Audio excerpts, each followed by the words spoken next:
Airline operators are racing to find answers following the crash of Ethiopian Airlines Flight 302, which went down shortly after takeoff from Addis Ababa on Sunday morning, killing all 157 people aboard.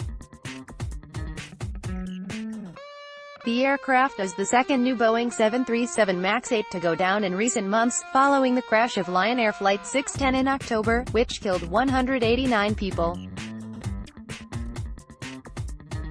The 737 MAX is the newest version of Boeing's popular single-aisle airliner, and the Associated Press reports that Ethiopian Airlines has only had this particular aircraft since November.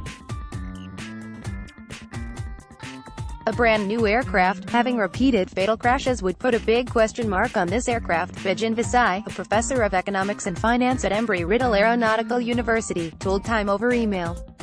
Caught at the center of two devastating crashes, representatives from Boeing have so far refrained from speculating on what may have caused Ethiopian Airlines Flight 302 to go down. We extend our heartfelt sympathies to the families and loved ones of the passengers and crew on board and stand ready to support the Ethiopian Airlines team, a representative from the aircraft manufacturer told Time in a statement. The company also noted that a Boeing technical team would be heading to the crash site in order to provide technical assistance under the supervision of the Ethiopia Accident Investigation Bureau in the U.S. National Transportation Safety Board. Experts say it's too early to know what may have been responsible for the recent crash of Flight 302, though they noted several similarities between the crash outside Addis Ababa and last year's Lion Air Flight 610 tragedy. It's an eye-opener, because it's the second accident and it's almost involving the same kind of circumstances, said Ahmed Abdelghani, a professor of operations management at Embry-Riddle. It should be a concern, but it's too early to confirm anything. Abdelghani noted the need for an in-depth investigation to determine the cause of the crash, particularly looking into the Ethiopian Airlines aircraft's maintenance history. He'd note several points of similarity between the two deadly crashes, including the fact that both involved the same model of aircraft, and also occurred minutes after takeoff. According to Abdelghani, investigators will begin combing through the maintenance record of the aircraft and try to gain insights from its black box, though it will take 2 to 3 years to finalize a report on the main reasons behind the crash. Though he says it is likely that some travelers may try to avoid flying on 737 MAX 8 aircraft, at least until more answers come to light. He stressed that it is the responsibility of the airline to make sure their airplanes are safe.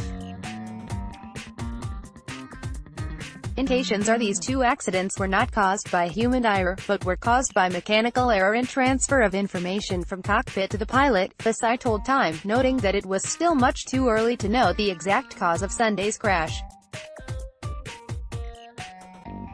He also noted that Ethiopian Airlines has an excellent safety record and that Flight 302 was under the command of an experienced pilot.